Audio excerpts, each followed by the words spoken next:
Hello students, master in mathematics में आप सभी लोगों का स्वागत है। तो आज हम लोग वेक्टर अलजेब्रा में एक्सरसाइज 10.1 सॉल्व करने वाले हैं। तो जिसका पहला क्वेश्चन है हमारा कि रिप्रेजेंट करना है हमें graphically a displacement of 40 kilometre का डिस्प्लेसमेंट हमें ग्राफिकली ड्रॉ करना है और डायरेक्शन के बारे में बात की है कि वो 30 डिग्री होना चाहिए ईस्ट ऑफ नॉर्थ। ठीक है, अब यहाँ पे आप देखो कि ये रहा आपका ईस्ट, वेस्ट, नॉर्थ, साउथ। ठीक है, अब आपको नॉर्थ से ईस्ट की तरफ 30 डिग्री जाना है, तो ये वाली जो डिस्टेंस होगी ये आपका 30 डिग्री की होगी। ठीक, तो ये वाली आपकी 30 डिग्री की हो गई। अब इन्होंने कहा है कि 40 किलोमीटर होना चाहिए, तो 40 किलोमीटर होना चाहिए इसका मतलब क्या है कि आप एक स्केल ड्रॉ कर लो 1 2 3 और ये रही 4। ठीक है, तो 40 किलोमीटर तो आपने बता दिया कि हाँ कि इतने स्केल का मतलब क्या है कि वो 10 किलोमीटर है। तो ये चार इस लाइन का जो है मतलब क्या हो जाएगा, 40 किलोमीटर हो जाएगा। ठीक है, काफ़ी सिंपल क्वेश्चन था, रेयरली एग्जाम में आता है। ठीक, नहीं ही आता है लगभग, पर समझना जरूरी है, बाई चांस आ गया आपकी किस्मत ख़राब हुई। ठीक, बिल्कुल ही नहीं पढ़ा है तो इतना तो आना चाहिए, सिंपल सा है। अब हम चलते हैं कि क्लासीफाई करना है कि चीज़ें दी हुई हैं ये स्केलर हैं या वेक्टर है, हमें यूनिट से पता लगाना है। ठीक है, अब ध्यान से देखो, पहला केजी। ठीक है, अब क्या इसका कोई डायरेक्शन होती है कि ये 10 केजी का है, 20 केजी का, कोई डायरेक्शन नहीं होती है, तो that's mean it is scalar. ठीक है, अब यहाँ लिखा हुआ है 20 मीटर, सिर्फ 20 मीटर लिखता तो हम स्केलर लिख देते, पर उसने डायरेक्शन दे दी है कि नॉर्थ वेस्ट में। नॉर्थ वेस्ट कौन सा होता है, अगर ईस्ट वेस्ट नॉर्थ साउथ है तो हमारा नॉर्थ वेस्ट क्या हो जाएगा, ये वाली डायरेक्शन हो गई। तो हमें पता है कि 2 मीटर हमें वहाँ तक जाना है, तो इसका मतलब ये चीज़ आपकी क्या हो गई, वेक्टर क्वांटिटी हो गई। अब हम लोग चलते हैं 40 डिग्री। ठीक है, अब डिग्री की कोई डायरेक्शन नहीं होती है, डिग्री की कोई भी डायरेक्शन नहीं होती है। ठीक है, जब नहीं होती है तो ये चीज़ क्या हो जाएगी, स्केलर हो जाएगी। ठीक है, ऑटोमेटिकली। अब ये लिखा हो 40 वॉट, वॉट है पावर की। पावर की कोई डायरेक्शन तो होती नहीं है, ठीक है, कि बस बता दिया हमने इतना पावर लगाया है।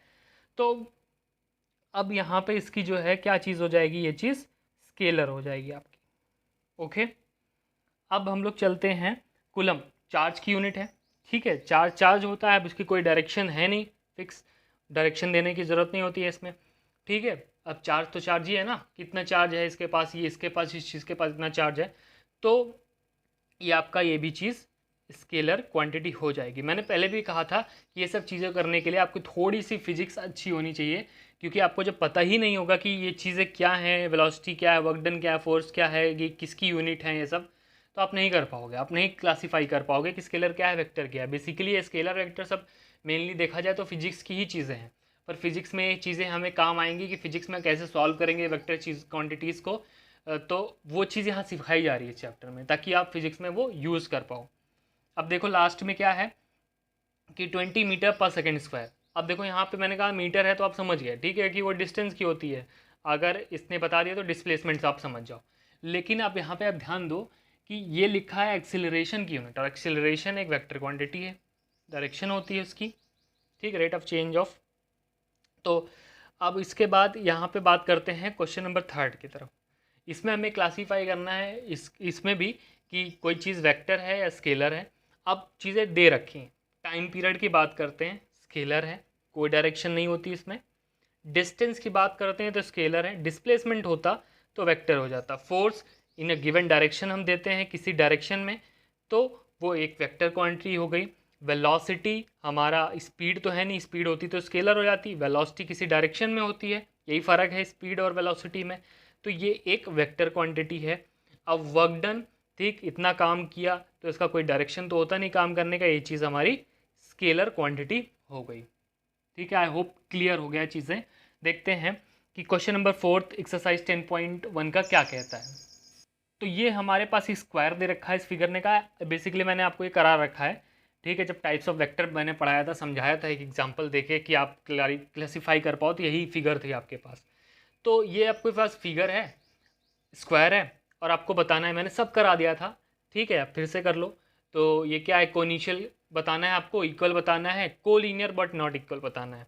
अब ध्यान से देखो यहाँ पे को इनिशियल का मतलब है जिनका इनिशियल पॉइंट सेम हो। वो कौन कौन है हमारे, ए एंड, क्या दिख रहा है, ए, हम ए एंड डी।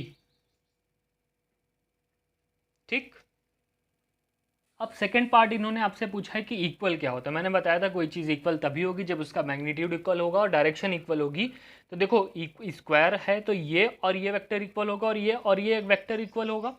ठीक है, पर बेसिक बात यहाँ पर क्या है कि डायरेक्शन भी तो सेम होनी चाहिए, सब इक्वल हैं एक दूसरे के, स्क्वायर है, पर डायरेक्शन किनकी सेम है, बी और डी की। तो ये आपके पास क्या हो जाएगा, बी एंड डी। ठीक है, अब ये ऑप्शन थर्ड है, यहाँ क्वेश्चन कह रहा है कि कोलिनियर है लेकिन इक्वल नहीं है। अब देखो जो क्वेश्चन मैंने कराया था उसमें मैंने सिर्फ इक्वल समझ के ये कह दिया था कि हाँ इक्वल डिस्टेंस की मैंने चीज़ समझ ली थी, पर एनसीईआरटी का कहना है सिर्फ इक्वल लिखा है तो उनका मतलब इक्वल वेक्टर पूछ रहा है। तो बेसिकली वो ये पूछ रहे हैं कि आपसे कि कोलिनियर क्या, कोलिनियर कौन है और साथ ही साथ वो इक्वल भी ना हो। तो देखो कोलिनियर की अगर मैं बात करूँ तो कोलिनियर कौन कौन होगा, तो ए और सी कोलिनियर होगा, और हमारा क्या होगा, बी, सर डी, और यहाँ पे बी जो है हमारा कोलिनियर होगा। ठीक है, कोलिनियर का मतलब पैरेलल होना चाहिए। अब दोनों ही कोलिनियर है लेकिन इक्वल कौन सा नहीं है। अब देखो मैंने इक्वल में बता दिया था कि इक्वल है, ये तो आपका ऑप्शन ही हट गया, तो ये इक्वल नहीं है। ठीक है, एनसीईआरटी कहता है इक्वल का मतलब ये चीज़ नहीं है, डिस्टेंस की बात नहीं हो रही, इक्वल मतलब इक्वल वेक्टर पूछ रहा है वो आपसे। ठीक है, तो ऑप्शन ये होगा जो कि आपके एनसीईआरटी में लिखा भी है। ठीक है, आंसर में कि ये कोलिनियर है बट इक्वल नहीं है। अब जो लास्ट क्वेश्चन है, क्वेश्चन नंबर 5, वो आपसे ट्रू एंड फॉल्स पूछ रहा है।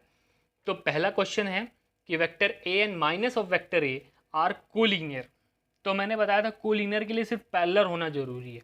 ये चीज़ें भी आपकी कोलिनियर हैं, ये भी आपका कोलिनियर है, और ये भी आपका कोलिनियर है, तो that's mean it is true.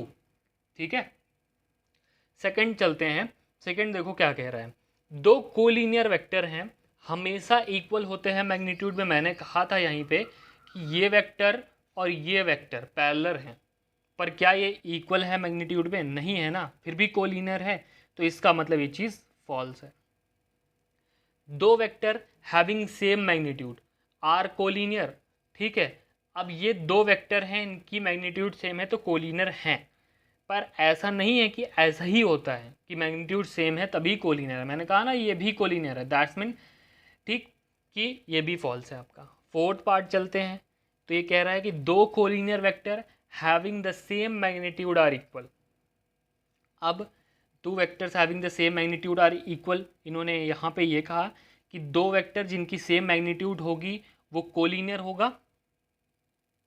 ठीक, बेसिकली ये दोनों में फ़र्क क्या है क्वेश्चन में, कि ये कह रहे हैं कि यहाँ दो वेक्टर हैं मैग्नीट्यूड सेम है तो कोलिनियर बोल सकते हैं, नहीं, मैग्नीट्यूड सेम तो किसी का भी हो सकता है। ये आपका 5 है, ठीक है, मान लेते हैं, और ये भी तो 5 ही अगर रख सकते हैं, मैग्नीट्यूड दोनों का 5 ही हो, पर डायरेक्शन तो सेम नहीं है ना, मतलब पैरेलल, डायरेक्शन सॉरी पैरेलल नहीं है ये। ठीक है, पैरेलल नहीं है ना, तो कोलिनियर आप नहीं कह सकते, इसलिए यहाँ पे फॉल्स हो रहा है। और यहाँ पे कह रहा है कि दो कोलिनियर वेक्टर हैं, अब आपके पास जो वेक्टर दिए हैं वो कोलिनियर हैं, तो क्या उनकी मैग्नीट्यूड भी हमेशा इक्वल होगी, नहीं, भी बताया कि कोलिनियर का मतलब सिर्फ पैरेलल होने की कंडीशन है बस। ठीक है, तो मैग्नीट्यूड से इसका कोई लेना देना नहीं है, तो ये भी फॉल्स हो गया। इसी के साथ सिंपली आपने एक्सरसाइज 10.1 सॉल्व कर ली है। बहुत इजी एक्सरसाइज थी, अगर आपने इससे पहले वाली हमारे लेक्चर्स को देखा होगा तो एक्सरसाइज कुछ नहीं थी, आपको ये वीडियो देखने की भी ज़रूरत नहीं थी, आप खुद से ही कर लेते। ठीक है, तो ये एक्सरसाइज ख़त्म होती है, मिलते हैं आपसे अगले लेक्चर्स में।